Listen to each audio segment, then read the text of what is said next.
The movie begins with a depiction of an underwater kingdom where the king of the fish, wearing a magical ring, communicates with his spy, the frog. The king asks about the location of the fish he wants to marry, but the frog admits that he does not know her whereabouts, which angers the king. The king orders the frog to search the rivers, streams, and ponds until he finds her. After that, we move to a Russian village, where we notice the house of a blind blacksmith and his son Ivan, who wakes up to the sound of his dog. Ivan is kind-hearted but somewhat naive. When he leaves the house, his blind father insists that he must learn the blacksmith trade. Ivan agrees, and then his father asks him to get something to eat. Ivan takes a bucket and a fishing rod and heads to the river, which is covered with ice. When he reaches the river, Ivan makes a hole in the ice and lowers the hook. Suddenly, bubbles start forming in the water, and Ivan takes a step back, surprised. And suddenly, a water creature brings a fish directly into his bucket. Ivan rejoices at the ease of fishing and returns home thinking about the food he will prepare. But the fish surprises him, speaks to him, and asks him not to cook it. Ivan is astonished that the fish is talking. He listens to it as it offers him 3 wishes if he returns it to the river. Full of joy, Ivan thinks about the wishes, and while thinking, without realizing it, he expresses his desire to see the whole city without leaving his house. A miracle happens and his house begins to rise into the sky. The fish informs him that his first wish has come true. Ivan is amazed and excited about the possibilities before him. Although Ivan expressed his desire without thinking, the fish clarifies that he indeed made a wish. Ivan and his workshop, as if part of a mobile house, move outside the house. The fish explains to him that he wanted to explore the city without leaving the workshop, so the workshop accompanies him on his journey. Even though he cannot believe it and feels the cold winter, Ivan mutters wishes for warmth and greenery, and instantly the ice disappears. And the weather turns warm on the 4th day. It turns the scenery into a garden. The fish informs him that 2 of his wishes have already come true, and he has 1 wish left. Ivan, while pouring tea for the fish in the bucket, thinks about how he wasted his wishes on trivial things. And he feels sad that he didn't wish for something greater than that. The fish replies to him that each person wishes according to their view of the world, and they continue on their way. Some thieves stop Ivan intending to rob him, but when they don't find any money, they try to take the fish. Ivan takes advantage of a moment of distraction and escapes with the bucket. The thieves capture him again, but without a way out. Ivan decides to free the fish in the river and asks her to stay there so she will be safe. The angry thieves hang him by his head on a tree and leave. After a while, a beautiful girl comes and helps him get free. When Ivan noticed a scarf on her with a fish engraving on her shoulder, he realized that she was the fish that had been with him earlier. He placed her in the lake, and she turned into a woman to save him. She introduced herself as Yana. Ivan, to make sure she doesn't escape, took the scarf and told her that he still had 1 wish left. He would use it at the right time. Yana, out of curiosity, asked about his plan. Ivan revealed that his goal was to marry the Russian Tsar's daughter. Yana asked him if this would be his 3rd wish or not. She heard him confirm that he would try to achieve it by his own means and asked her to help him. She agreed to cooperate with him. The scene changes to the Tsar's palace, where a maid informs Princess Nancy that the English ambassador is on his way. The news filled her with joy. She had long dreamed of marrying an Englishman, so she quickly prepared herself. But King Ur had a deep hatred for the English and did not want his daughter to marry any of them. At that moment, the English ambassador arrived intending to gain the king's approval and ask for his daughter's hand. He presented Princess Nancy with an umbrella, and the gift made her very happy. However, King Ur did not like it. He scolded the ambassador and said that the English only come with the intention of plundering. The ambassador tried to make him change his mind and gave him a gift to make him change his opinion about the English. At that moment, Evan and Yana arrived in the kingdom. The ambassador presented the king with a strange device that produces music on its own, hiding the fact that there was a man inside the device who played the music by pressing a button. No one knew about this trick. While the ambassador was demonstrating the music, Evan and Yana were peeking from behind the prison walls. Despite the demonstration, The king was not impressed and said they didn't need this machine at all. But Nancy was completely in love with the English ambassador and wanted to marry him. In an emotional moment, the ambassador began kissing Nancy's hand, and the king was confused, not knowing how to convince his daughter otherwise. At that moment, Evan stormed in and suggested to the king that it wasn't necessary. When the king heard this, he was happy because he was looking for any excuse to prevent his daughter's marriage to the Englishman. The king told Evan that if he brought the machine, he could ask for whatever he wanted. Evan asked if he could marry the princess, and the king agreed. The princess, however, was upset when she heard that because she wanted to marry the ambassador and she did not love Evan. She tried to scare him, but Evan remained firm in his position. The king was pleased to give Evan clothes and new shoes for the journey because Evan was poor and the king wanted to prepare him properly for the mission. Evan, who was wearing old clothes, was very happy with the offer. When he left, he shared the news with Yana. She warned him that although the musical instrument exists, it is very difficult to obtain. When Evan asked her why, she explained that the instrument is in the hands of a creature in the dark forest, and everyone who tried to retrieve it did not return alive. Yana revealed that the instrument has strange powers. If you play a joyful melody, and if you play a sad melody, people will cry until they fall asleep, and they will also be eaten by the creature. Evan understood the danger and decided to take the risk. He and Yana packed a bag with food to start the search. As they delved deeper into the dark forest, they overcame difficult paths. They finally approached their goal. When they reached the edge of the forest, Yana told Evan that he had to continue alone. As he moved forward into the dense forest, he found himself surrounded by skeletal structures and no sign of those who had attempted the mission before. Suddenly, he heard the creature's voice asking if he was also looking for the musical instrument. Evan confirmed his intention. The creature proposed a challenge. If he could play the instrument without losing control of himself, it would give it to him. The creature asked if he preferred to hear a sad melody or a joyful melody. Evan chose the sad melody. Surprisingly, the song had no effect on Evan, who even started singing the next lines of the melody. The creature, astonished, asked how he knew the song without missing a note. Evan explained that his mother used to sing this song to him every day when he was little, which is why he never missed a beat. After losing the challenge, the creature admitted to Evan that it would die of hunger if it gave him the instrument, so Evan offered it some food from his bag, which made the creature very happy. The creature thanked Evan, but still did not agree to hand over the instrument. However, he decided to walk with Evan and told him, "Consider me a friend." On the other side, he approached the river.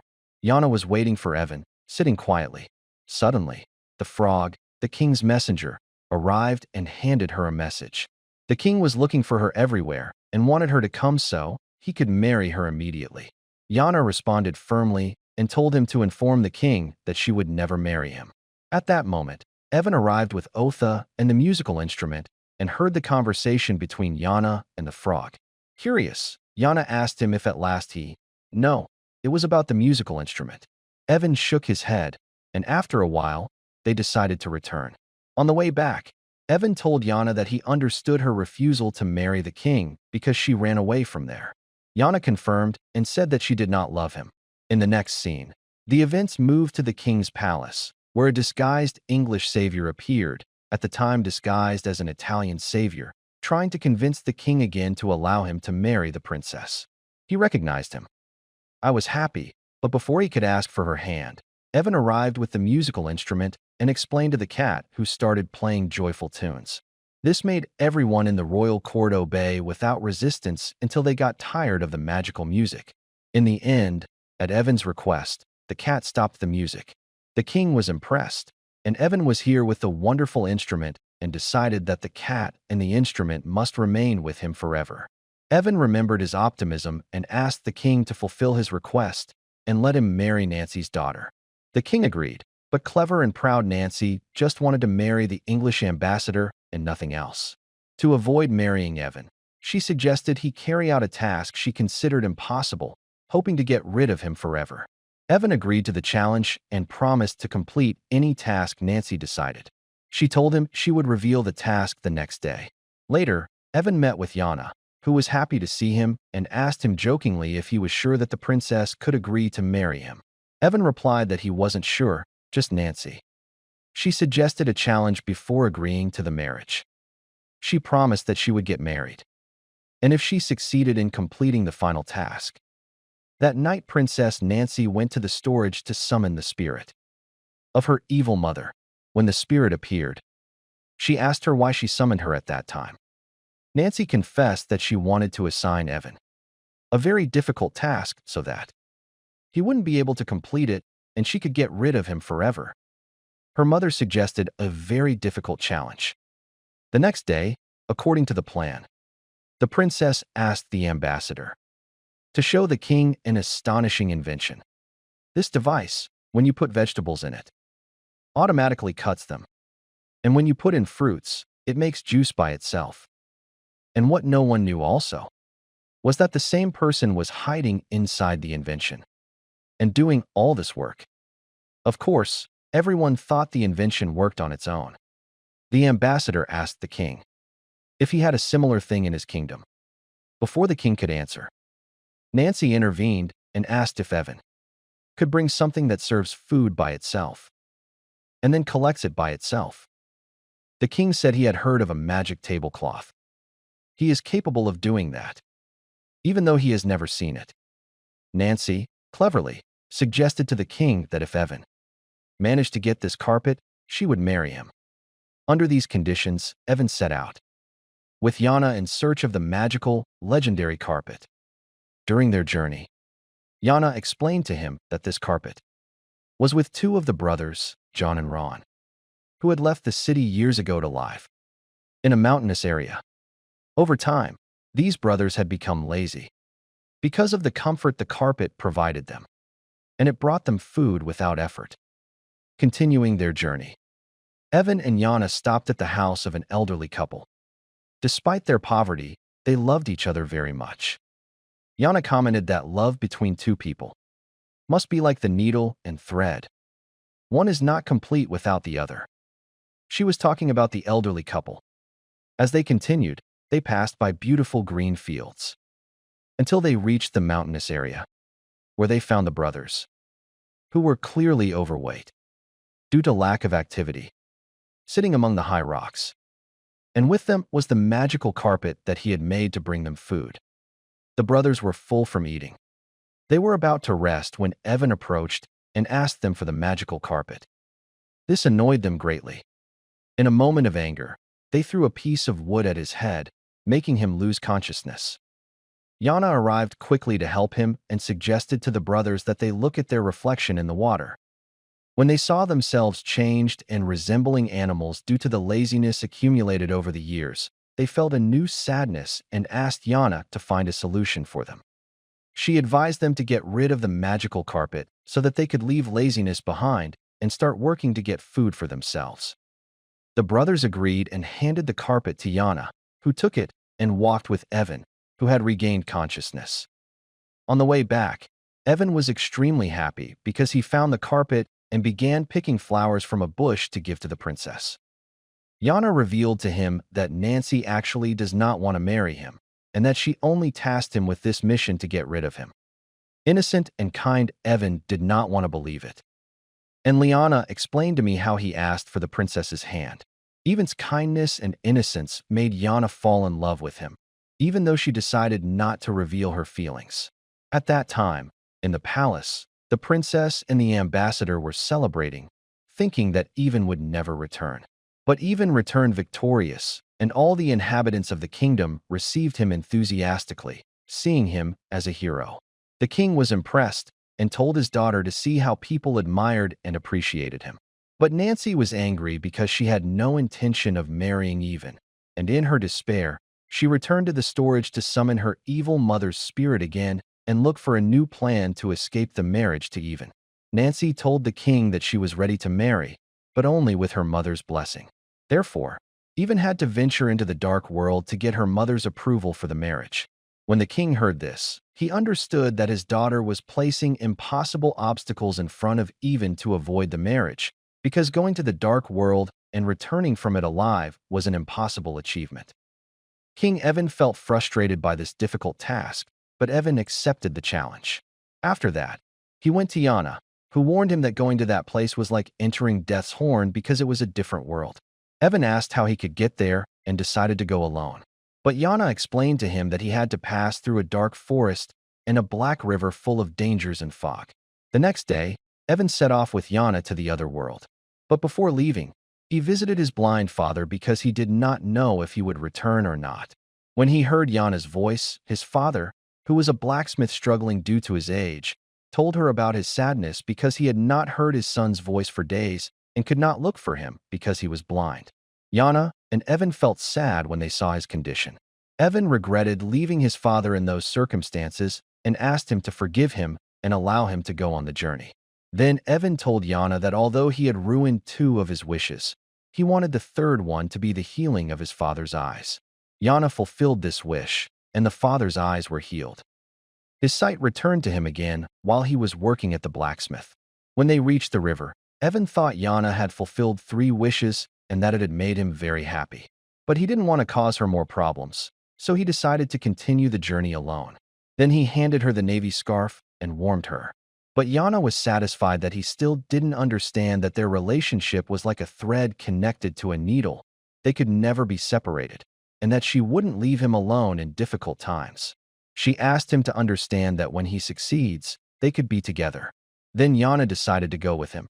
Even though Evan still didn't fully understand the love she felt towards him without expressing her feelings clearly. Yana got in the boat with him, and they continued together on the river. When they entered, they saw representations of the messenger of death everywhere. He pointed to the dark area, and they stopped the boat and went down into a valley. Evan commented on the strangeness of the place. The guardian of the world approached and asked them in astonishment how they had reached there. Yana was satisfied that she had come with him, and Evan was astonished. The guardian then revealed that Yana is his daughter and explained that the eldest turns into a fish in order to learn and test the world. Yana clarified that they came to search for the queen's soul. The guardian told them that the queen was a cruel and stingy woman who married the king to gain power and tortured people fiercely. That is why her soul is being punished in this world and condemned to eternal hunger. The guardian then revealed the queen's spirit in front of Yana and Evan. At first, she refused to agree to the marriage. When she saw the situation, Yana's father intervened and offered the queen food and explained that her torment would not end unless she agreed. Under pressure, the queen finally agreed. After that, we go to King Yar's palace, where Nancy and the ambassador are enjoying a feast, and the king sees this and is sad. Suddenly, the queen's spirit appeared on a tray and announced her agreement to the marriage in front of everyone, which filled the king with joy.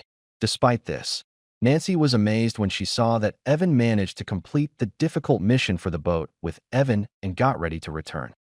On the way, Liven told her that he had completed the hardest task and that he didn't need her anymore.